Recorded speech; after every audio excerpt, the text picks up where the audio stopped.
My name is Mantosh Kumar. I am the student of senior class in Sunshine Public School. Today my project is respiratory system. So I want to explain my respiratory system. Respiratory system refers to the mechanism of series of organs which is responsible for gas exchanges in our body. The respiratory system is divided into two parts, upper respiratory tract and lower respiratory tract.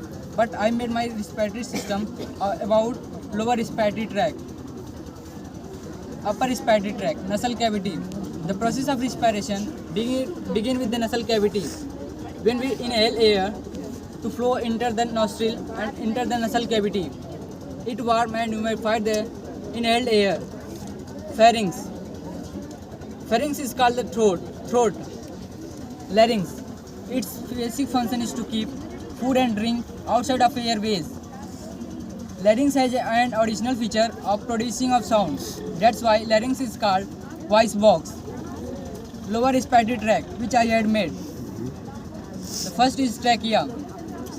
Trachea is also called windpipe. It is trachea. It is also known as windpipe. It is surrounded by C-shaped cartilage ring.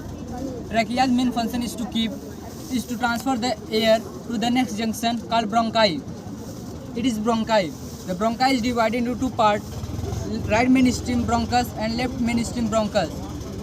These bronchi enter into our lung and further divided into branches and sub-branches. Lungs. Lungs are like elastic bag resembling the rubber balloon. Do you know lungs is the only organ of our body which can float on water? Bronchial tree. The branches and sub-branches of the bronchi are called bronchial tree. Here the red and blue color nerve called bronchioles.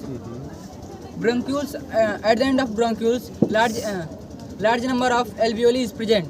Alveoli is the actual site of gas exchanges take place. The process of exchanges take place by the process of diffusion. Do you know alveoli is the basic unit of respiratory system. It looks like a bunch of grapes. And I also made human heart and blood circulation. Human heart. A heart is a main organ that pumps blood to all parts of our body. The size of heart is about 12 cm in length and 9 cm in breadth. Yes, breadth. The left has 4 chambers: left atrium, left ventricle, right atrium and right ventricle. Blood circulation in human body. When blood air passes through the capillaries of the lungs, the air from oxygen enters the blood, and the blood is now oxygen rich and is called oxygenated blood. Here from the lungs capillary and the pulmonary vein bring the oxygenated blood into the left atrium of the heart.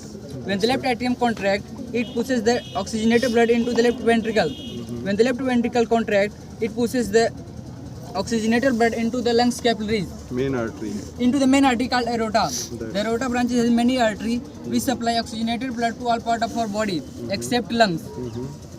When blood passes through the capillaries of the body, it gives food and oxygen, and at the same time carbon dioxide is produced as a waste product in our body. When deoxygenated blood rich in carbon dioxide collected from all organ of our body moves to the right atrium through the pulmonary artery. Through the veins. Vena cava. Yes, vein. Yeah. When the right atrium contracts, it pushes the deoxygenated blood into the right ventricle. When the right ventricle contracts, it pushes the deoxygenated blood into the lungs through the pulmonary artery. The lungs give out carbon dioxide in air and reabsorb the oxygen. And this process is cycle. Thank you. That's good.